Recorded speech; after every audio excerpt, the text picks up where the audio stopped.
Today, we'll tell you about 4 people specifically who may have benefited most from pork barrel projects identified by the Commission on Audit. Like the Napoleses NGO scam, they've been able to secure millions of pesos in PDAF projects. Here's part 3 of Ina Andolong's story.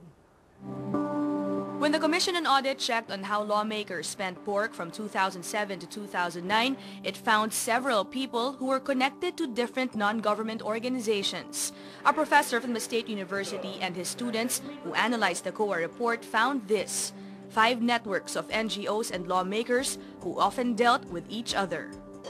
Typically, these groups would run to around 20 or 30 NGOs. Some of them have very small money that they have received from the congressmen, but others run to $500 million, 530+ million. This is the second biggest network, next to the group that included NGOs linked to Janet Napoles. This web of 16 NGOs secured almost 1.4 billion pesos in PDAF projects from 2007 to 2009. Kabuhayan at Kalusugan Alay sa Masa Foundation Incorporated or CAMFI secured most of the projects. One of its incorporators is Godofredo Roque. Roque's name also appears in the records of 4 other NGOs. He's also an incorporator of the Gabay at Pag-asa ng Masa Foundation or GPMFI, Kasangga sa Magandang Bukas Foundation Incorporated or KMBFI, Kaagapay Magpakailanman Foundation Incorporated or KMFI, and the Ikaw at Ako Foundation Incorporated or IAFI. Marilu Ferrer is also an incorporator of CAMFI, GPMFI, and KMFI. Like Roque and Ferrer, Marilu Antonio is also an incorporator of CAMFI.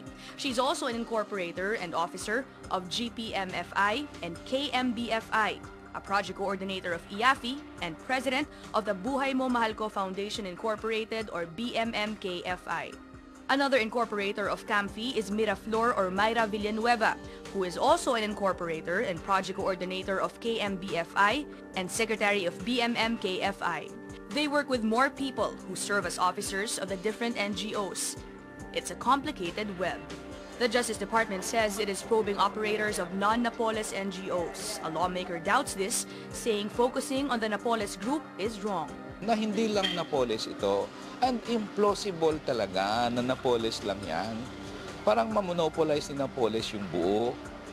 It's not 10 billion pesos eh. The pork barrel scam involves hundreds of billions na if you include presidential pork barrel. The COA report would show that the 6 NGOs secured 119 PDAF projects costing more than 793 million pesos. These projects were sponsored by more than 40 lawmakers. Another audit report and a financial statement we obtained show CAMFI and GPMFI also carried out projects with at least 10 lawmakers in 2012 and 2013. According to COA's audit, some of the lawmakers who dealt with the NGOs during this period were also involved in past projects. Colmenares explains how some lawmakers choose to deal with the same NGOs. A question ng trust and track record to eh. Na parang nag-deal na kayo dati, okay naman lahat, everybody happy naman. So let's continue, di ba? Kasi, you know, these are illegal transactions eh.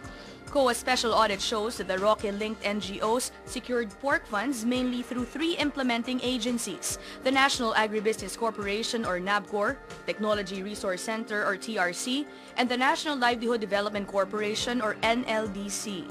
NABCOR has been abolished along with 2 other government offices linked to the pork scam: the Philippine Forest Corporation and the Zamboanga del Norte Rubber Estate Corporation or ZIREC. Colmenares is asking, why isn't the government going after officials of other agencies involved in the alleged misuse of PDAF?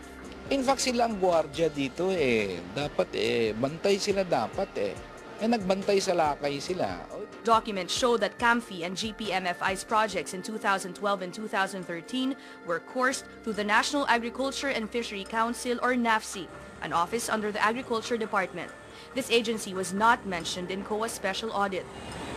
Colmenares says this shows the PDAF probe should extend to other offices beyond what were mentioned in the COA report. Ina Andolong, CNN Philippines.